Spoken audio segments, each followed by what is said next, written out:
It's been 4 months since a suicidal domestic assault suspect shot Duluth police officer Aaron Haller and fatally shot his canine partner, Haas.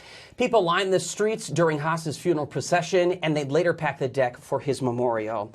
Tonight, in a special report, Officer Haller and his wife open up about that life-changing night and how they're creating the next chapter that now includes a new canine in training.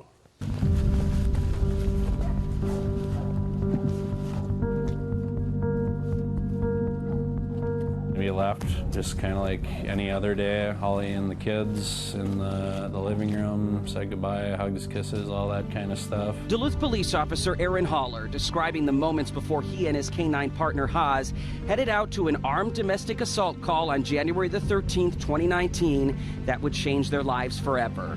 Shots fired, shots fired. Copy, shots fired at 1930. Officer got hit with something. Copy, officer hit. The door opens and there the guy is right inside the doorway. Gun's coming up like this. I can see the gun in his hand. Pop, pop, pop as I'm letting go of my dog's collar and saying, get him. We need medical up there. Shots fired. We need an ambulance now. Right now.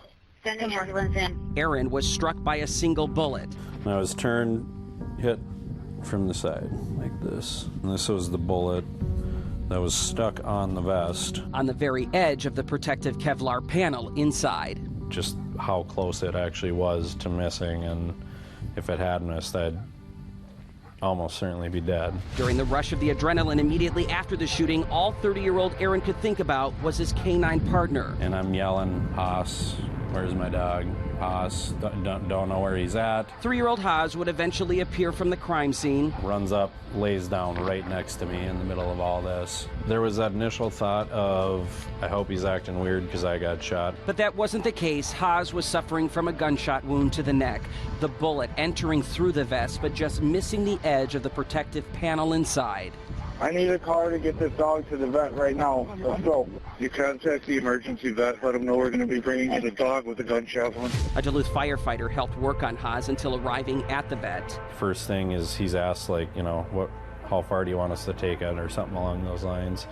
And he said, that's a police officer in that table. You do everything you can. And they did absolutely everything they could to try to save him, but it just wasn't going to happen. He called to let me know that he and Haas had both been shot. And then from there, it was all kind of a blur. Aaron's wife, Holly. My heart broke for Aaron because they were such an amazing team and they had so much more to come. And my heart broke for the girls that they had to learn at such a young age that things like this happen. Aaron was released from the hospital the night of the shooting. He took a month off of work to be with Holly and their 2 daughters, 3-year-old Isla and 2-year-old Maddie, while trying to heal in a very public way at times. The night of the procession for Haas's remains was unreal.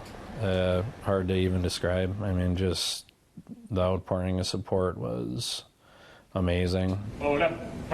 And that support extended to the memorial for Haas, the first canine killed in the line of duty in the history of the Duluth Police Department.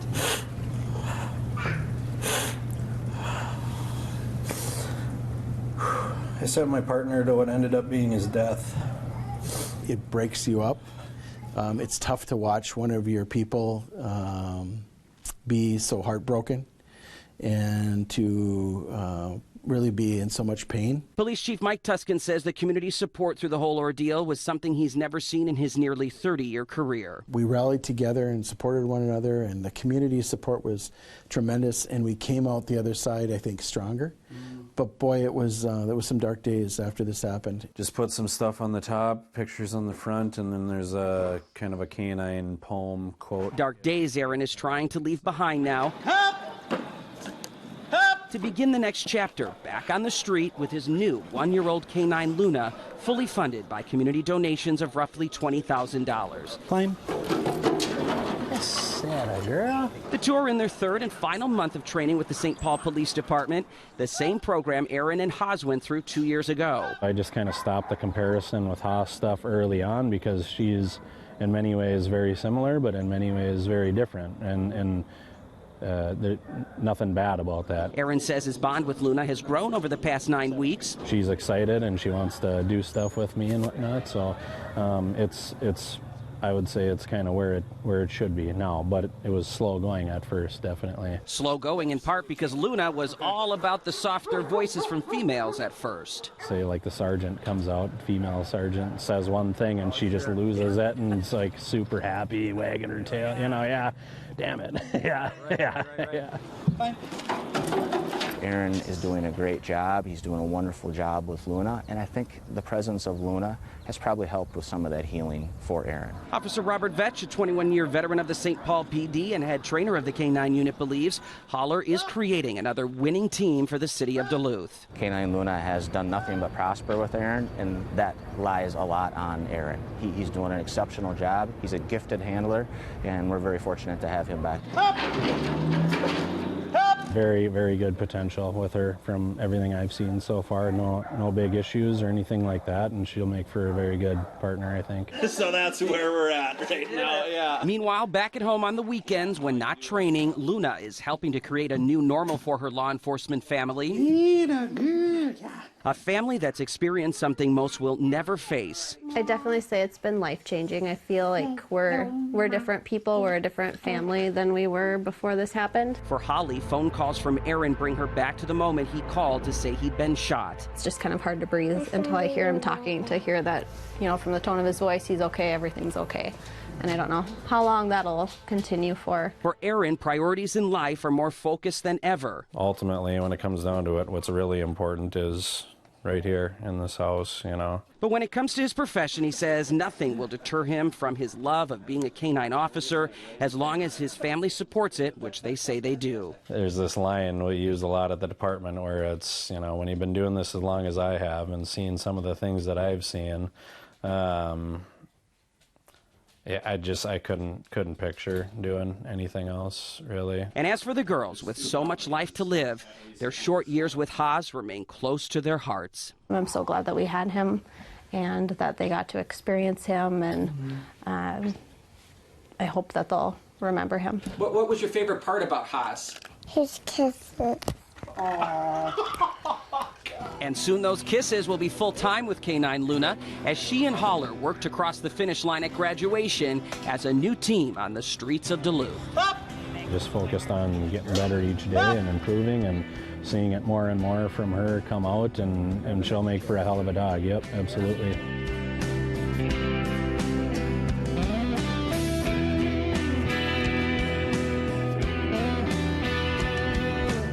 The 27-year-old suspect in the shooting died from a single self-inflicted gunshot wound to the head. Meanwhile, the Duluth Police Department sent K-9 Haas's vest to the manufacturer for potential improvements to the vest design. DPD officials recommend a modification to the vest stitching to allow more coverage of the protective panel inside. And as for Holler, he is hoping the community will realize even more now how important it is to support the police department and its needs, like riot gear or even the purchase of an armored vehicle like Superior PD has, to not only protect officers from high-powered assault weapons, but also the public. It was really great to see the human side, see the family of that police officer. And see really a strong family, too, and a young family. He's only 30 years old. And they've known each other, by the way, Holly, they've known each other since they were little kids, the wife. So, yeah, pretty cool. And the kids are fun, too. And while full-blown riots are not a common occurrence in Duluth by any means, Police Chief Mike Tuskin believes it is his responsibility to be prepared for the worst, to keep the community safe. It's a special report tonight, Geared Up.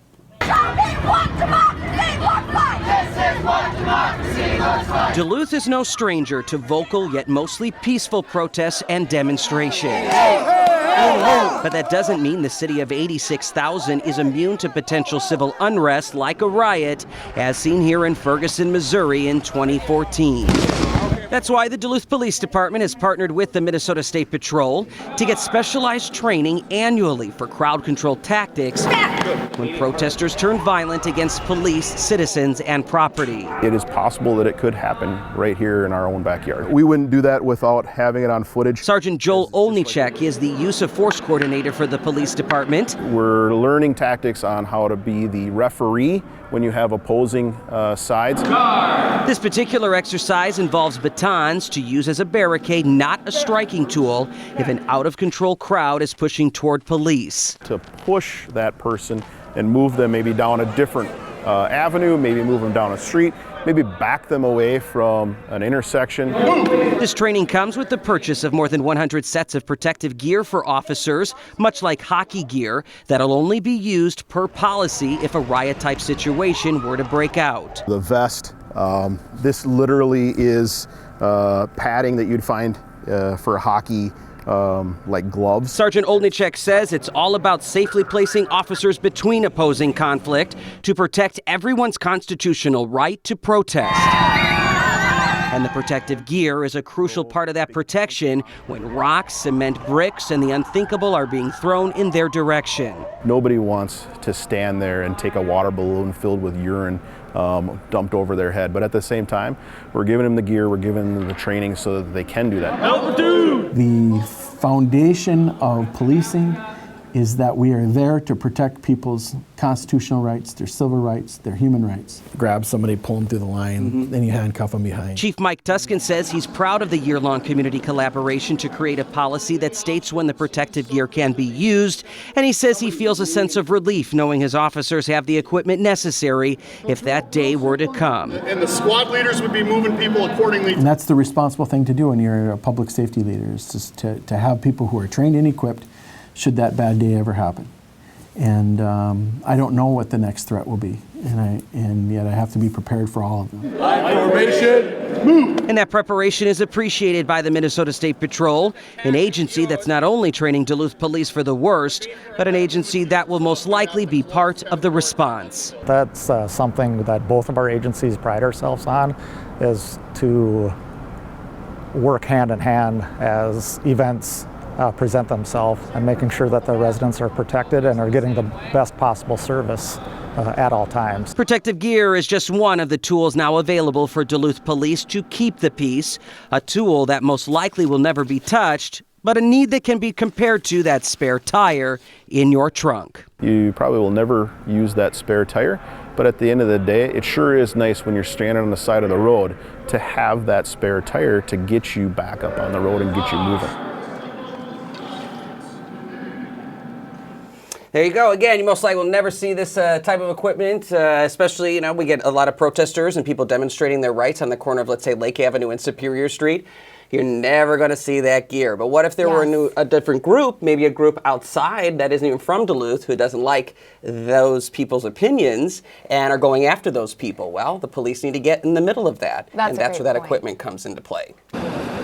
Whenever that bell goes off, you put the personal stuff aside and you go on the call, and sometimes you have to deal with some pretty traumatic things. The old days of firefighting are long gone, with traumatic medical calls becoming far too common. Just in my 17 years here, the job has changed significantly, and I'm dealing with things now that I never would have thought that I had to deal with as a firefighter. I've had a couple of very good friends of mine retire recently. Susie Olson is a captain on the Superior Fire Department and president of the Local 74 Firefighters Union. She says the added life and death stresses of the job is pushing too many firefighters into a dark path. It's becoming a problem on a national level where we have more firefighters that are passing away by suicide than in the line of duty. In 2018, more than 100 firefighters took their own life, including newly retired Superior Battalion Chief Eric Sutton. As his family didn't have a clue.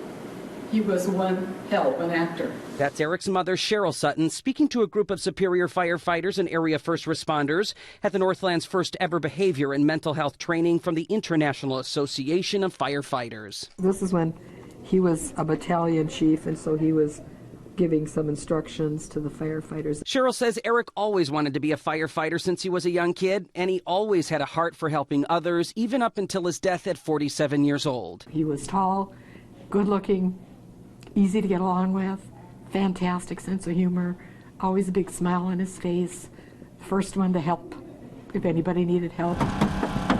But things began to change as all types of stressful medical calls became the norm for the fire department. Just really, really horrific. Lots of death. And he didn't know how to deal with it, how to process it. And so he buried it. Burying it, Cheryl says, meant getting off the rig and taking a promotion as battalion chief. But when his demons still ate away inside, he retired from the department after 20 years of service, hoping for relief. Relief that never came and only got worse after Eric's father took his own life while battling a debilitating disease. He had Parkinson's, and He just couldn't deal with being disabled anymore. I think Eric blamed himself. He should have been able to stop it. Eric, their only child, would end his life just 3 months later. I did not see anything. That's probably the hardest thing.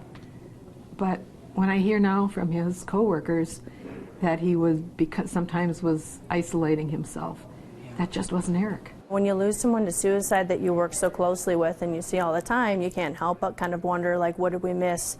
What could we have done different? Captain Lindsay Campbell-Rorvik worked side by side with Eric throughout his career and is part of the reason the special 2-day support training was set up. If we can do anything to honor Eric's memory, it's that we can put this class on and help other people that might need help and create that safety net to catch people before they fall too far. And that's exactly how Cheryl is choosing to keep Eric's memory alive while keeping her spirit alive as well. I would have preferred if he was a poster child for something else right now, but if his death can save somebody else's by training like what's going on right now, then I'll be grateful.